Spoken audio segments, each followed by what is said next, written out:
All right, NFL fans, welcome back to another NFL Whip Around. I'm Jeff Hartman, joined by Coach Kevin Smith. Coach, what's going on? How are you? What's up, Jeff? I'm excited. I'm ready to get rolling. We're 2 weeks from the draft. Yes, It's getting late early, as they say. absolutely. We already started the Fans First Sports Network mock draft, and so that's going to happen. I love when the podcasters for all the different teams can kind of chip in and they put their picks in. It's a lot of fun. We're doing 2 rounds this year. I'm sure you and Brian Davis will be doing that for the Fans First Sports Network and podcast form. So I'm looking forward to that. We want to talk about quarterbacks today, and I've said this before. The league is built around the position. You either have one or you don't, and that seems to be whether you have a good team or not. And so let's start with some movement that happened. Joe Milton, he comes out of Tennessee, spends his first year in New England as a backup, plays sparingly, mainly at the very end of last season. He gets traded to the Dallas Cowboys. This raised a lot of flags for a lot of people, wondering about the future of Dak Prescott. What does it mean that he chose to go to Dallas? It's reportedly he chose. Coach, what do you think about this trade? It's interesting. For right or for wrong, there's more buzz about Joe Milton than I can ever remember for a guy who was drafted in the 6th round. I think part of it has to do just with he's 6'5", 245 pounds. I mean, he's the most physically imposing quarterback to come into the league probably since Cam Newton. And he's got a cannon for an arm and he's mobile. He just seems like if you can get this guy to process at an NFL level and read defenses and those types of things, then the sky's the limit. And it's interesting because obviously he was, I don't want to say trapped behind Drake May, but Drake May was the preference. So you go to Dallas. Dak Prescott's got 3 years left and a 4th year that the Cowboys have an option on at about $60 million a year, which suggests, yeah, man, it's going to be hard. If Dallas wants to get out from under Dak Prescott, moving him will not be easy. So what does this mean for Joe Milton? Because he's a guy that people talk about like he could be a starter in the league. The fact that he went to Dallas, like you mentioned, willingly suggests one of two things. Either he's okay sitting potentially for the next 3 years, or he believes he'll have a chance to actually compete for that job sooner than later. And that's where it gets interesting. Yeah, because supposedly the Steelers were at least in the discussions to get Milton, or when the trade talks were going on. Pittsburgh has no quarterback. Like if Milton had a choice, like he chose Dallas for a reason. We don't know what that reason is. And maybe, Jerry Jones said, look, like we might be giving Dak another year and then we might be moving on because if he can't get the job done, we'll want to start fresh. And we think you might be that guy. Maybe that's the case. I don't know. But I agree with what you said. This is a 6th-round draft pick for a reason. And Tom Brady's, I know he's the most popular 6th-round pick ever. They don't grow on trees. It's not common for that to happen. Before I go any further, and why I think New England might have moved off from Milton when they did, do you believe in the theory of your starting quarterback and your backup should have a very similar skill set, or does that not really matter to you? I believe in that, yes. I like for the backup to be able to run the stuff that the starter runs, because I've seen this happen. And granted, I'm just talking about high school, but I've seen high schools bring in the quote unquote running quarterback. Or we've even seen teams that they'll like run the wing T with one quarterback, and then this athletic kid comes in and they get into the spread. But the problem for those teams is they become incredibly predictable, right? Because you can't run an entire package with 2 different guys. You don't have enough practice time to get good at it. So you run a limited package, which is why I prefer to marry their skill sets. Well, and that's something that with the Steelers last season with Russell Wilson and Justin Fields, they did not mesh together in terms of their play style. And you could tell like that, when Mike Tomlin chose to go to Russell Wilson, he said, we're going to have a package in place for Justin Fields. I was all about it as long as it didn't turn into this giant red flag whenever Justin Fields came on the field that, hey, he's probably going to run it. He's going to run the read option, which is exactly what I think he threw one pass after he was replaced as the starting quarterback, and it was an incompletion. So I agree with you. So that makes me realize why the Patriots, they get Joshua Dobbs, who's very similar in terms of play style. I would expect for Drake May in terms of athletic ability, arm, all that stuff. Joe Milton, not so much. But does Joe Milton mirror Dak Prescott in Dallas? It's a hard question to answer only because Dak Prescott's had so many different coordinators and so many different systems down there Like, so what is Dallas's system? They're going to have another one this year. So that's that remains to be seen. But when you look at the physical gifts, they feel similar. Yeah. Well, let's stick with the quarterback talk and let's move on to another. Hey, quarterback was just in Dallas. It's Trey Lance. He finds a home with the LA Chargers. This guy was the number 3 overall pick in the 2021 draft. He was drafted by the 49ers, and he's already on his 3rd team. So you look at players like Trey Lance, Zach Wilson, Mac Jones, Kenny Pickett, Daniel Jones, and possibly Anthony Richardson and Bryce Young, all recent first-round quarterbacks who didn't meet expectations in the league, at least as of yet. Why is it so hard for NFL teams to evaluate quarterbacks? It's why the title of the podcast today is Finding an NFL Starting Quarterback is Harder Than Ever. I truly believe in that statement, but Coach, the question is why? Yeah, like I said to you before the show, we could talk for an hour about this, but for the sake of brevity, I think there's a couple things. One, you're still, even though the pro game and the college game are beginning to become a little bit more similar, there are still a lot of colleges that run schemes that are very different from what you get in the NFL. Like take Trey Lance. I mean, he was up there at North Dakota State in a 22 personnel offense where they just pounded the ball, and they would, he ran the ball a little bit up there. It was not a pro style passing game.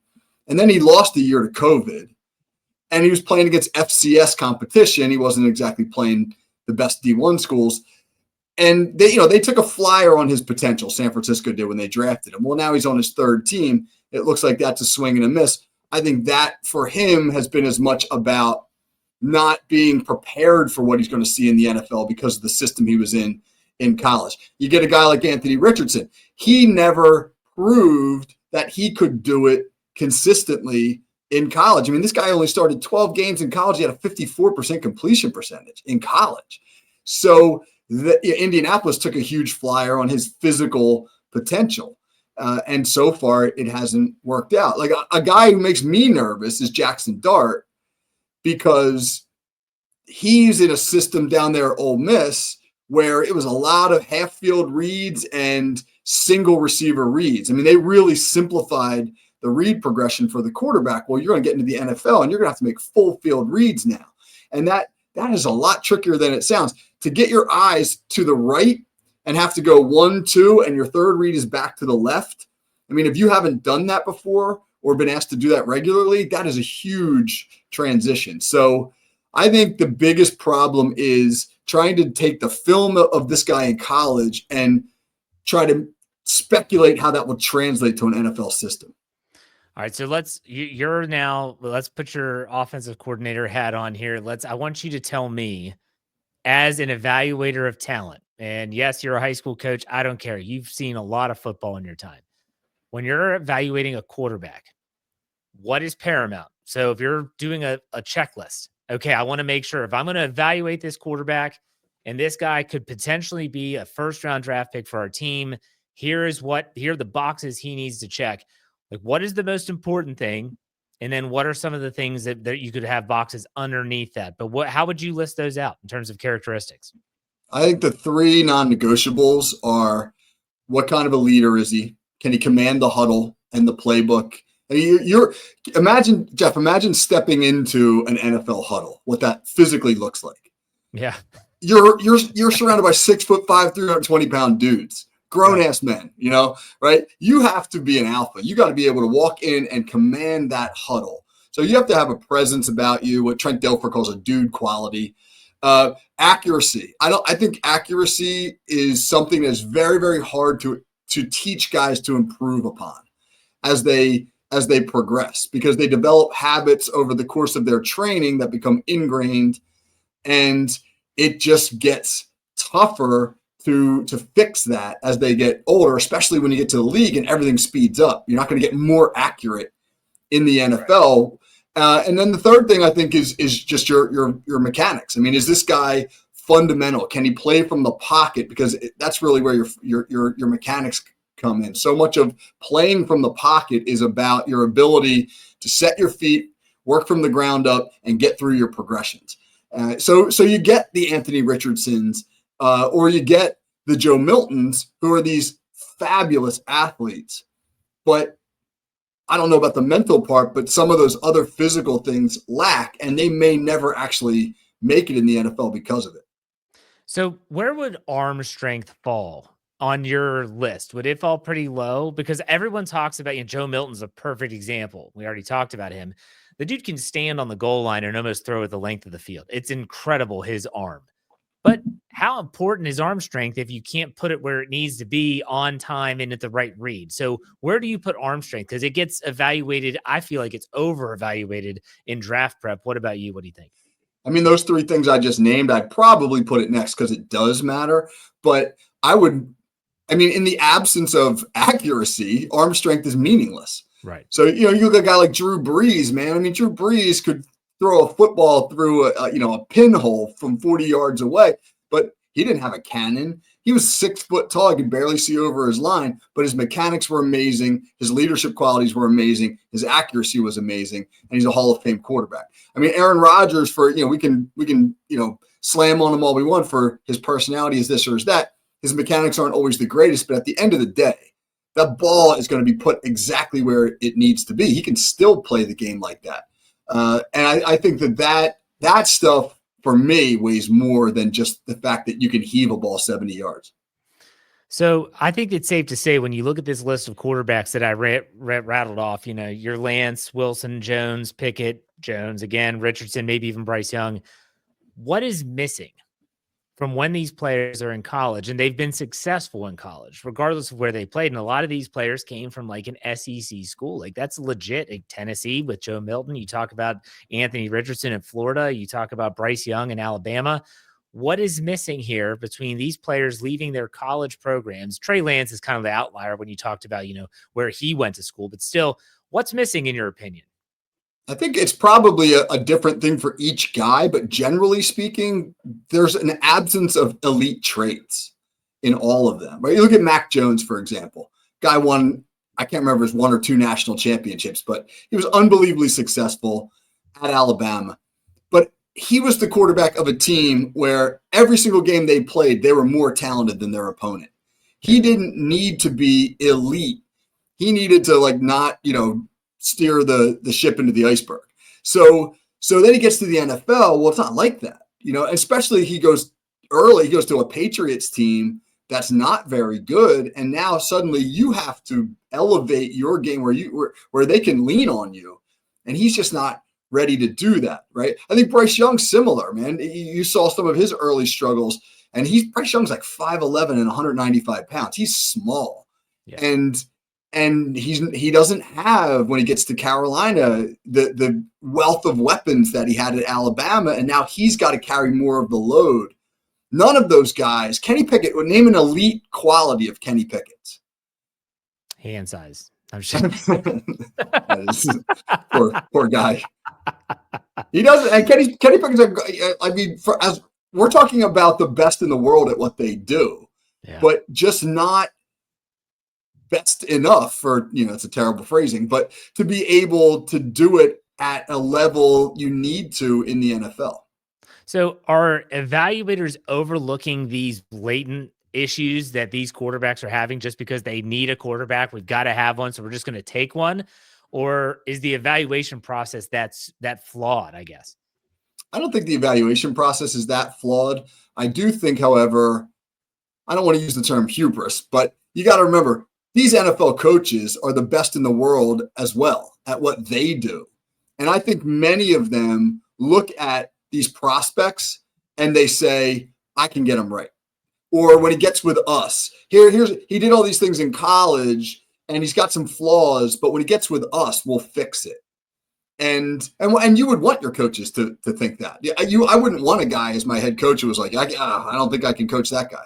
You wanted them to think like we can get these guys right, but ultimately they can't. And I think one of the things you can't fix with a quarterback is if they can't process fast enough, if they can't move themselves through progressions at an elite rate, get the ball out quickly, be incredibly accurate, et cetera, et cetera. If that starts mentally, if they can't do that, I don't know how well you can actually fix them.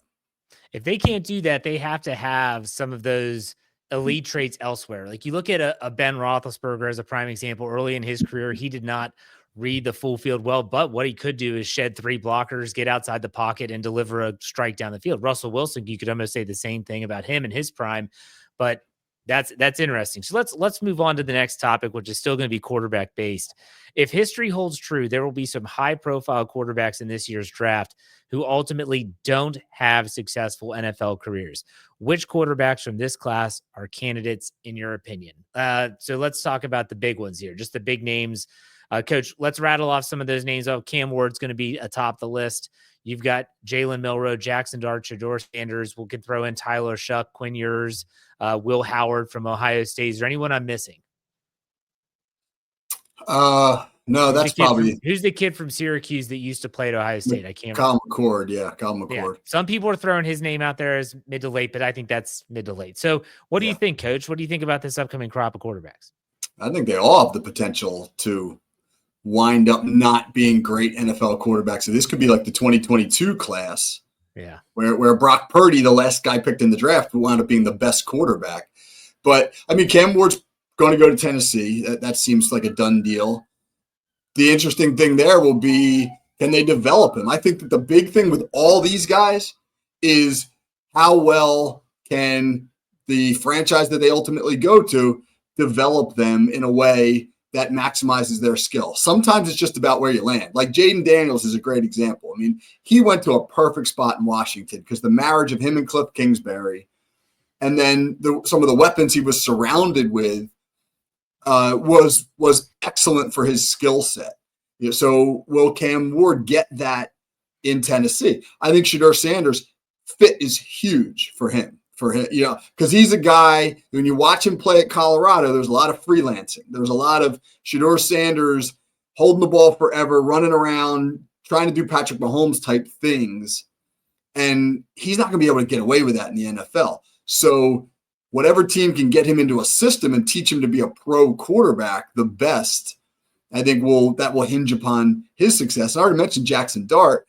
Can he, with the system he had at Mississippi, there are concerns about whether or not that translates to the NFL. So he's got a ton of skills. I was at the combine. I saw him on the field at the combine. He looked fantastic. His skill-wise, he's got a cannon for an arm. He moves really well.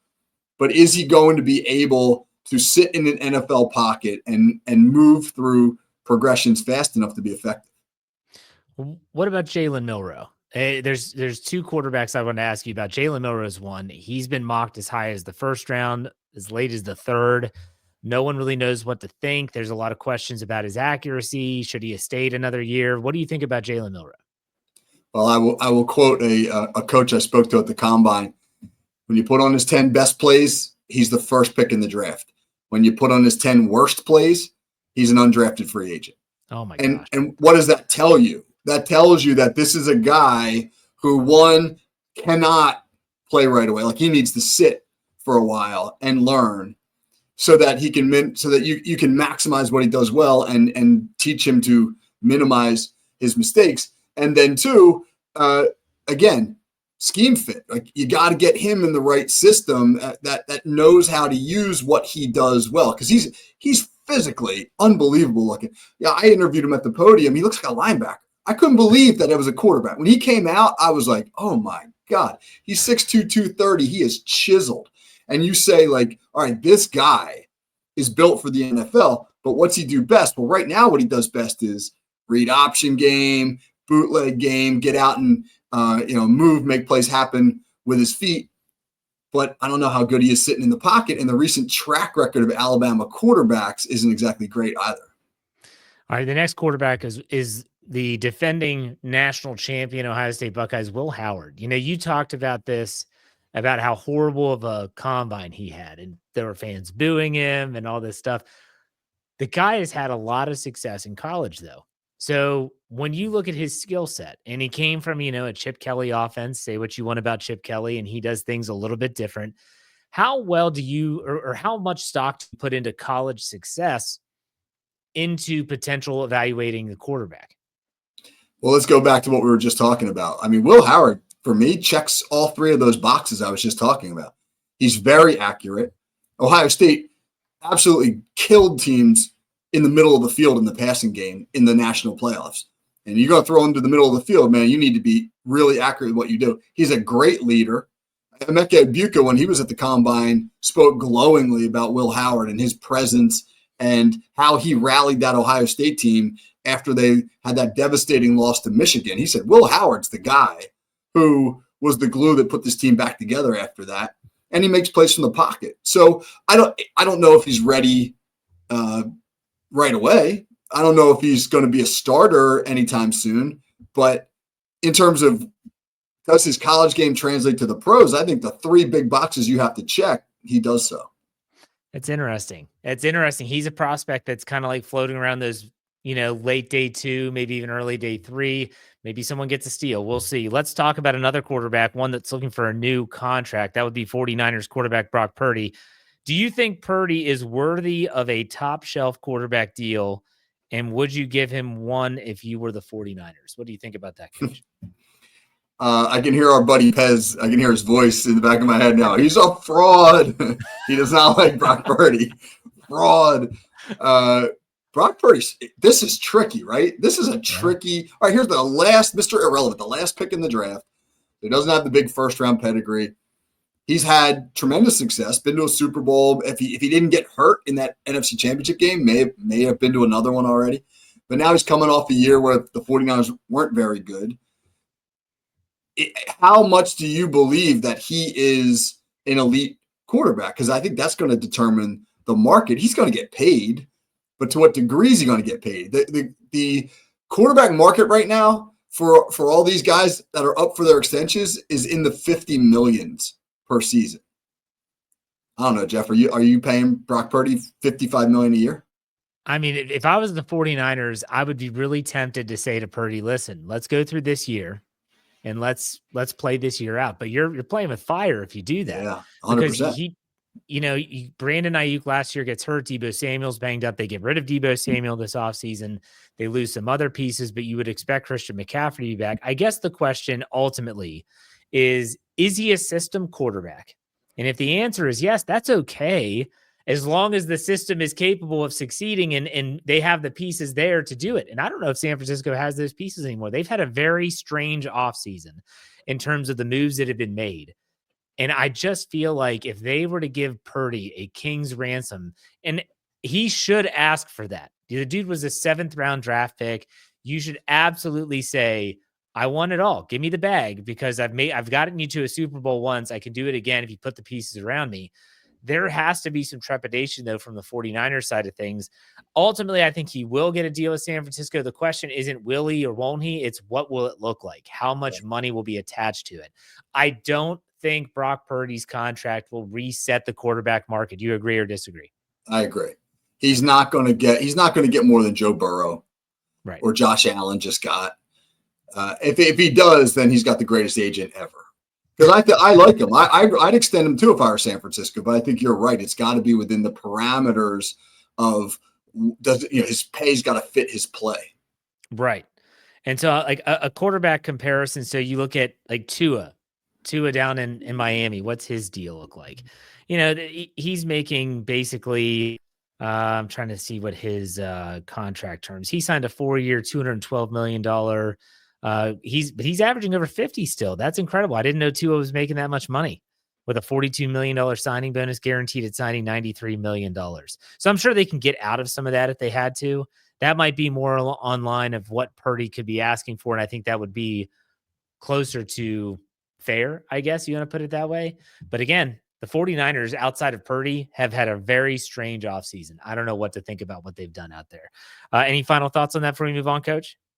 I agree. I've been reading some of Rob Guerrero, who covers the 49ers for FFSN and his podcast and all. I've been following some of his stuff, and he seems kind of befuddled by it all. Like he's frustrated, but he also doesn't seem to know what are they doing. I mean, obviously they're holding some money for Purdy, but he seems to believe that they've got a lot more money than they're letting on. Yeah, so it's interesting. Yeah. Speaking of contract extensions, the following players all have 1 year left on their current deal. We have Micah Parsons with the Cowboys, TJ Watt of the Steelers, Derrick Henry with the Ravens, George Kittle with the 49ers, Terry McLaurin with the Commanders. which player is most important for his respective team to re-sign? And let's throw another caveat into this. Who do you think will sign a deal next? Coach, I'll let you go first. All right. Well, I think maybe the obvious answer is Micah Parsons, but if the question is which player is most important for his team to sign, it might be Terry McLaurin, because Washington is ready to compete now. I mean, they were in the NFC Championship game. They're young. They added some really nice pieces in the offseason. And my gosh, bringing over Laramie Tunsil, that's a coup to get him on their offensive line. I think they're ready to challenge for a Super Bowl, and not just this year. I mean, they're a very young football team. They are built to make a run over the next 3-4 seasons. Is Dallas? I mean, Dallas always thinks they are. Jerry Jones always thinks that they are, but what you're going to have to pay Micah Parsons over what Myles Garrett got, and so far that negotiation is off to a horrendous start, with Jerry Jones pretending he doesn't even know the name of Micah Parsons' agent and saying that it's not urgent for them to get anything going. And it just feels like however that's going to go, it's going to be contentious. And if you're Parsons, that you're going to try to get every nickel that you can. And Dallas, right? I mean, let's be honest. Right now, they stink. So I don't know, man. I think McLaurin gives his team the best chance to succeed going forward. Man, call me a homer, but if you have seen the Steelers without TJ Watt, you know how important TJ Watt is to the Steelers. And that's not just on defense. Look at their win-loss record when TJ Watt's not in the lineup, and it's not pretty. He still is, and he's on the north side of 30. I know that. But he provides a tremendous amount of talent still to this day. I'm going to say he's the most important to his team. I'm also going to say he's the next one to get paid. I think the Steelers want to get in front of Micah Parsons. I think they want to get in front of Trey Hendrickson in case he gets a new deal. I don't know, though, if TJ Watt's going to want to reset the market. Like, I don't know if he's going to say, I need more than Max Crosby. I don't know if that's it. I don't know if he's going to say, I want more than Myles Garrett. He might just say, give me a 3-year extension that's fair, that gives me what I feel like I'm worth, and then let's go out and let's see what we can make happen. But I think TJ Watt isn't just the most important, but I also think the Steelers are going to get it done soon. And then I'm going to say second is Derrick Henry. I think the Ravens are going to want to get him locked up and see if they can get him on a 2-year extension or something along those lines, because he was dynamic for them. What do you think about those? I think Derrick Henry is interesting because he was 31 years old. He just ran for over 1,900 yards. That's not something that happens in the NFL. That running backs that hit 30, that's pretty much it. And I would be nervous if I were Baltimore that the end could come quickly for Derrick Henry. Now, he's built like an absolute house, so he's not built like your typical NFL running back.